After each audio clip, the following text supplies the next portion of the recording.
सबसे पहले तो शुक्रिया ये कि इन दोनों जमातों ने कोई पिछले कई महीनों से मेरा बाइकाट किया हुआ था। ये मेरे साथ टेलीविजन पे नहीं बैठते थे। वो आई थिंक फरदौस आपा के थप्पड़ के बाद इनको एहसास हुआ कि शिद्दत पसंदी क्या होती है, क्योंकि मेरे पे तो ये इल्ज़ाम लगाते थे सिर्फ इसलिए कि मैंने फैक्ट फिगर्स देता था। अभी बहुत ही खूबसूरत बातें कर रही थी मेरी बहन शर्मीला फारूकी, और वो कह रही थी कि पाकिस्तान में फूड की स्केर्सिटी है, पाकिस्तान में फूड डिप्राइव्ड हैं लोग। बहुत ही खूबसूरत बातें की उन्होंने। और पिछले 3 सालों में कोई रिसर्च में डेवलपमेंट नहीं हुई, कोई साइंटिफिक काम नहीं हुआ ज़राअत में, तो पाकिस्तान एक फूड एक्सपोर्ट करने वाला कंट्री फूड इंपोर्ट करने वाला हो गया। ये बहुत इनकी अच्छी खूबसूरत पायदार बातें हैं। सिर्फ मुसीबत ये है कि जिस कसाई ने ज़िबा किया है वही खड़ा होकर छुरी साफ करके बता रहा है कि ये बहुत बहुत जुल्म हो गया, ये खून बह गया यहाँ पर। 5 साल पाकिस्तान पीपल्स पार्टी की हुकूमत थी।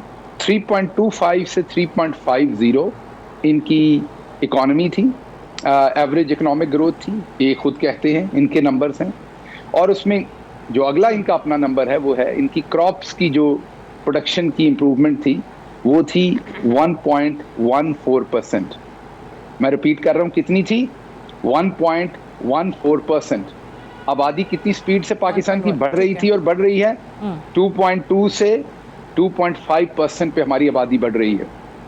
उसके बाद उससे भी अगली हुकूमत आ गई जिसको बहुत ही ज़्यादा ख्याल था लोगों की फूड का कि उनको पूरी खुराक मिले, तो उन्होंने कहा कि नहीं, इससे भी ज़्यादा अच्छा काम करना चाहिए। ये अभी किसानों को पूरा तबाह नहीं किया। 25 मई 2017 जब मुस्लिम लीग नून की गवर्नमेंट बजट दे रही थी, तो कॉन्स्टिट्यूशनल एवेन्यू के ऊपर किसानों को मारा गया, गिरफ्तार किया गया, अजियत दी गई। खालिद खोखर वगैरह सबको गिरफ्तार किया गया था। उनको आप फोन पे ले लें, वो बता देंगे उन पर कितनी उस दिन तशद्दुद हुआ था। जब मुस्लिम लीग नून की हुकूमत थी तो इनकी इकोनॉमिक 5 ईयर जो ग्रोथ है वो है 4.8%। उस 4.8% में आपको पता है क्रॉप्स की यील्ड इन्होंने कितनी इंप्रूव की? जब आबादी बढ़ रही थी 2.5% पे 0.68%। तो ये है मुजरिम जो सामने बैठे हुए हैं, जिसकी वजह से आज पाकिस्तान में फूड का काल है। आज लोगों को खाने को पूरा नवाला नहीं मिल रहा। आज हम एक एक्चुअली एक्सपोर्ट करने वाला मुल्क जो है, इंपोर्ट करने वाला 10 सालों में इन्होंने बना दिया, कहत डाल दिया इस मुल्क में, क्योंकि इन्होंने किसान की तबाही कर दी। इन्होंने बना दिया। मुस्लिम लीग नून ने पूरे 5 साल में सिर्फ 100 रुपए हवाले से पूरे 5 साल में सिर्फ 100 रुपए गंदम की कीमत बढ़ाई। शहबाज गिल साहब, मैं जरा क्विकली, मुझे क्योंकि ब्रेक आ जाएगी, मुझे जरा ये टैक्सेस वाला जवाब दे दें प्लीज। ये फिर बात रह जाएगी। वो कह रहे हैं 383 अरब नए टैक्सेस हैं। देखिए 2 हिडन टैक्सेस हैं इस बजट में जिसका बोझ आवाम पे आएगा। कितने जी? कितने नए हैं जी? 383 अरब शाहिद खाकान अब्बासी ने कहा आज। टोटल 52 बिलियन की नई ड्यूटीज है टोटल, और उसमें से 42 बिलियन जो है उनकी छूट दी गई है। मैं दोबारा रिपीट कर रहा हूं, 42 बिलियन की कस्टम ड्यूटीज जो है उनकी छूट दी गई है, 52 बिलियन ऐड किए गए हैं। इसमें सबसे बड़ी जो चीज एक ऐड हुई है वो शुगर माफिया पे हुई है, जो बहुत सारा पैसा खा जाती थी और ये नहीं बताती थी कि वो रिकवर हुआ है कि नहीं, और वो कहती थी दुकानदार से जाके आप सेल टैक्स लें। हम कह रहे हैं प्रोडक्शन के टाइम पे आप दे दें, जब आप सेल कर रहे हैं वो आगे का आप कलेक्ट कर लें, क्योंकि वो तो बाद में हिडन टैक्सेस हो जाती है। हिडन टैक्सेस एफडीआर ने जो लगाए हैं, जो बाद में सामने आएंगे, ऐसी कोई बात नहीं है। हिडन ये नवाज शरीफ थोड़ी बैठा हुआ है कि सब कुछ हिडन होना है। हाँ, ये नवाज शरीफ थोड़ी गवर्नमेंट में बैठा हुआ है कि सब कुछ हिडन होना है। और दूसरी बात ये है कि आपने एक बड़ा अच्छा सवाल पूछा मेरी बहन से, मेरी भतीजी है बल्कि माइजा साहबा जी। अच्छा मुझे गिल साहब जी, अच्छा मुकम्मल कर लें जल्दी, क्योंकि आवाज में थोड़ा डिले है तो मुझे थोड़ा सुनने में दिक्कत होती है। मुकम्मल ब्रेक आ रही है जी। मैं ये कह रहा हूं कि मिफ्ता इस्माइल के ऊपर सवाल आपने पूछा, जवाब उन्होंने, जस्टिफिकेशन आपने देनी है माइजा, कि मिफ्ता इस्माइल एक तरफ ये कह रहा है और एक तरफ ये कह रहा है। आप हमें अपने फोन में से आर्टिकल पढ़ के बता रही हैं कि इन इलास्टिक इकोनॉमी है हमारी और इलास्टिक इकोनॉमी है हमारी। अब जवाब ये दें कि मिफ्ता इस्माइल 2 डिफरेंट बातें क्यों कह रहे हैं, और जो मिफ्ता इस्माइल कह रहे हैं शाहिद खाकान अब्बासी उससे अपोजिट बात क्यों कर रहे हैं। चलें जी, शर्मीला फारूकी साहब आप जवाब देना चाह रही थी रेमिटेंसेस का। उन्होंने कंपैरिजन बताया इंडिया के साथ कि वहां 9% डिक्लाइन हुआ। जनाब जनाब जनाब मेरे भाई हैं गिल साहब, मैं इनसे भी गुजारिश करूंगी कि थोड़ा पढ़ के आ जाया करें, क्योंकि सामने वाले भी पढ़े लिखे लोग बैठते हैं आपके साथ। ये मैं वर्ल्ड इकोनॉमिक फोरम की रिपोर्ट पढ़ रही हूँ। अब मैं आपको बताती हूँ the countries that have top the remittances list in 2020। India $83.1 trillion, उसके बाद चाइना 59.5, उसके बाद मेक्सिको, फिर Philippines, Egypt and then Pakistan at 26.1।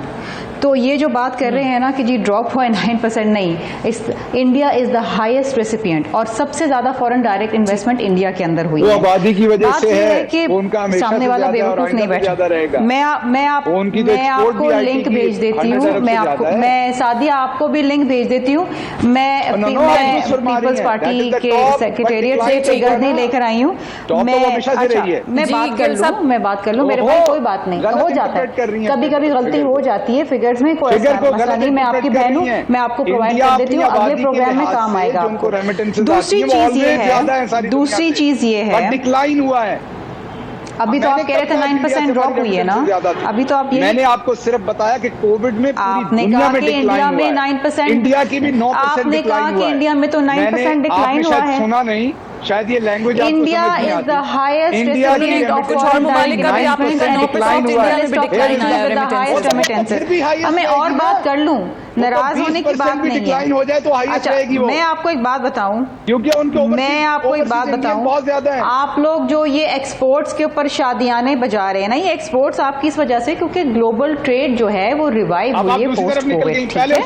और आपकी जो एक्सपोर्ट्स है वो इस वक्त they stand at $22.5 billion.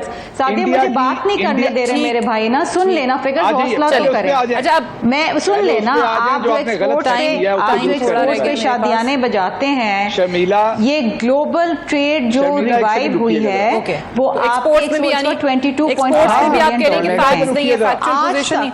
Peoples party के दौर में 2013 के अंदर हाईएस्ट बात करने टाइम भी थोड़ा है, $20 बिलियन जवाब का रिकॉर्ड 8 साल में आज तक कोई नहीं तोड़ सका। ठीक है, अब मैं आपको एक बात बताऊं कि देखिए कोई इशू नहीं है, कोई इशू नहीं जी। मैं तो रेमिटेंसेस का जवाब दे शहबाज गिल साहब। बड़ी सिंपल सी बात मैं कह रहा हूँ, बड़ी सिंपल सी बात है। एक-एक करके जवाब देने, आवाज नहीं आती, अब बात कर लें आप गिल साहब। लिंक भेज दूं बात को।